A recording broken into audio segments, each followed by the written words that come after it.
शुरू किया जाता है। में से एक मिशन जो सबसे महत्वपूर्ण है वो है जीरो टॉलरेंस ऑन करप्शन, यानी भ्रष्टाचार पर हमारी शून्य सहिष्णुता की नीति है। तो बहुत सारी शिकायतें पब्लिक से आ रही थी कि हालांकि उनका कोई साक्ष्य तो था नहीं, लेकिन फिर भी हम आप लोगों के माध्यम से बताना चाहते हैं कि अगर कोई व्यक्ति पुलिस के नाम पर पैसा लेता है या ठगी करता है या बोलता है कि हम आपका ये काम करवा देंगे, तो उसकी बातों में बिल्कुल भी नहीं आइए। और हमारा जो सरकारी मोबाइल नंबर है 9431800089, आप इस पर व्हाट्सएप मैसेज कर सकते हैं, कॉल कर सकते हैं।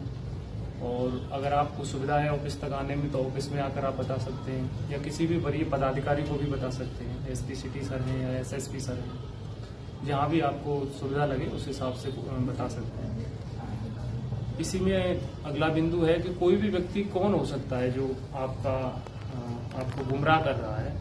उसमें अगर कोई पुलिसकर्मी है तो उसकी भी आप सूचना दे सकते हो। अगर वो बदमाशी कर रहा है तो उसके खिलाफ सख्त एक्शन लिया जाएगा। इवन अगर एसएचओ आपसे बोल रहा है कि आपका केस तभी डिस्पोज होगा जब आप पैसे देंगे, या आपके केस में तभी काम होगा जब आप पैसे देंगे, तो मैं क्लियर स्टैंड इसमें बता दूं कि ऐसा कुछ नहीं है। अगर आपका काम लीगल है तो उसके लिए कोई ज़रूरत नहीं है कुछ भी करने की, वो होना ही होना है आपका काम। अगर काम आपका इलीगल है तो वो काम होगा ही नहीं, कभी भी हो ही नहीं सकता है। कोई ट्रैफिक पुलिसकर्मी हो सकता है, जैसे चालान व्यवस्था में शिकायतें आती हैं कि वहाँ भी अननेसेसरी पैसा मांगा जाता है। तो मैं फिर बता रहा हूँ कि उसमें ऑनलाइन चालान का सिस्टम है, ऑफलाइन कोई भी सिस्टम नहीं है उस चालान का। इसके अलावा अगर कोई ड्राइवर है, ड्राइवर भी अगर बदमाशी कर रहा है कि हम साहब से आपको मिला देंगे या हम ये करवा देंगे, तो आप उसकी बेहिचक शिकायत कर सकते हैं, मैसेज कर सकते हैं, टेक्स्ट कर सकते हैं, फ़ोन कर सकते हैं।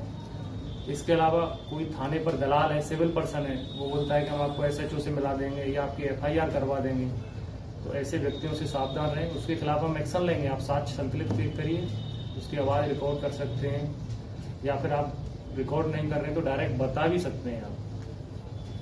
या ऐसा भी हो सकता है आपके साथ, ऐसे भी कुछ प्रकरण सामने आए कि जिसमें कहते हैं, जैसे मैं अपना ही बताऊं कि हम एएसपी साहब को जानते हैं, हो सकता है कि उसने कोई प्रोसेशन में या जुलूस में जा रहे हो लॉ एंड ऑर्डर में, वहाँ हमारे साथ कोई सेल्फी ले ली हो या उसने फोटो खिंचा लिया हो, उसके नाम पर अगर आपको वो गुमराह कर रहा है तो उसके खिलाफ सख्त एक्शन लिया जाएगा। तो आप गुमराह ना हो कृपया करके। इसके अलावा ऐसा भी हो सकता है कि आपको भय दिखाया जाता है या लालच दिया जाता है या आपकी मजबूरी का फायदा उठाया जाता है। आपका कोई वीडियो बना लिया कि नहीं आप ये हम वायरल कर देंगे, तो इन बातों में कभी नहीं आना है आपको। या फिर आपके यहाँ जैसे कोई व्यक्ति उसका इलीगल काम कर रहा है तो उस पर रेड करना पुलिस का काम है। अगर आपका पड़ोसी उसका नाजायज फायदा उठाकर आपसे एक्सटॉर्शन कर रहा है तो वो भी अपराध है, दोनों ही उसमें दोषी हैं। कुछ शिकायतें ऐसी आ रही हैं तो उसको आप पुलिस से डायरेक्ट कांटेक्ट कीजिए। अगर आपको लगता है कि थाने पर आपकी बात नहीं सुनी जा रही, हालांकि सुनते हैं, हमें लगता है कि बात सुनी जा रही है, लेकिन फिर भी लगता है तो आप वरीय पदाधिकारी से मिल सकते हैं। उनके फोन पर आप कॉल भी कर सकते हैं, उनके ऑफिस में डायरेक्ट आप मिल सकते हैं। या कोई स्टाफ भी अगर ऑफिस का या मेरे ही ऑफिस का हुआ है, कोई रीडर है या कोई और भी व्यक्ति है जो कुछ भी बोलता है कि सुपरविजन के नाम पर हम ये नाम निकल जाएगा, ऐसा कुछ नहीं है। हम सारे पीओ विजिट करते हैं, देखते हैं, मिलते हैं और साक्ष्य के आधार पर फैसला लेते हैं। जिसका नाम निकलना है वो तो निकलेगा, उसमें कोई इधर उधर का नहीं। जिसका जो इलीगल है वो कभी नहीं निकलेगा। तो आप अपना शोषण मत करवाइए और खुल के आइए, जिससे कि अच्छा समाज बने। और बिहार पुलिस आपकी सेवा में सदैव तत्पर है। कभी कभी जो लीगल काम होते हैं, जैसे कोई बच्ची गुम हो गई या कोई बच्चा गुम हो गया, तो उसमें बोला जाता है कि हम सीडीआर का एनालिसिस तब करेंगे कि जब आप कुछ पैसे देंगे या हमें रेड करने जाना है। तो ये आपको हम बता दें कि वी आर पब्लिक सर्वेंट, सरकार हमें सैलरी देती है इस बात की, जाना है उसके लिए भत्ता दिया जाता है, उसके लिए वो हमारा काम है। आपको कोई उसको एक्स्ट्रा पैसा नहीं देना है, कुछ भी नहीं देना है आपको। अगर कोई आनाकानी कर रहा है, कोई भी पुलिसकर्मी या कुछ कर रहा है, तो आप उसकी शिकायत वरीय पदाधिकारी से कर सकते हो या हमसे कर सकते हो। और 24/7 आवर्स आप कभी भी व्हाट्सएप मैसेज कर सकते हो, टेक्स्ट मैसेज कर सकते हो, कॉल कर सकते हो, कभी भी मिल सकते हो। हमारा काम है, सरकार इस चीज़ की हमें सैलरी देती है और हम लोग ईमानदार हैं, तो ये कोई एहसान नहीं कर रहे हैं। हमसे उम्मीद की जाती है कि ईमानदार रहें, और हर व्यक्ति से की जाती है, कोई हम एहसान नहीं कर रहे हैं। बस हम एक मैसेज आप लोगों को पहुंचा रहे हैं कि आप डायरेक्ट आके मिलिए और किसी के झांसे में मत आइए। धन्यवाद।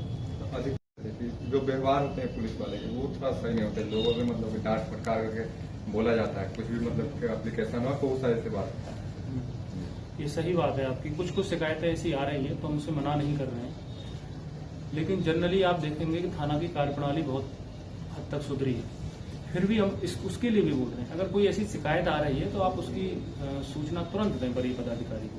SHO FIR नहीं कर रहा है या बेवजह थाने पर बिठा रखा है, 30 मिनट से ज्यादा अगर किसी ने बिठा रखा है उसमें, या बोल रहा है कि आप इधर बैठ जाइए, हम आपका काम कर रहे हैं, तो उसकी सूचना तुरंत दें, तुरंत होगा। हमारे पास आते हैं फोन, हम करते हैं, लेकिन हमें लगता है कि मैसेज ज्यादा लोगों तक पहुंच नहीं पा रहा है। इसलिए अगर कोई भी शिकायत है आपकी, मैं एक लाइन में अगर पूरी अपनी उसको बात को रखूं आप लोगों के सामने, ये अगर काम आपका कानूनी है, लीगल है, वैधानिक रूप से सही है, वो तो होना ही होना है।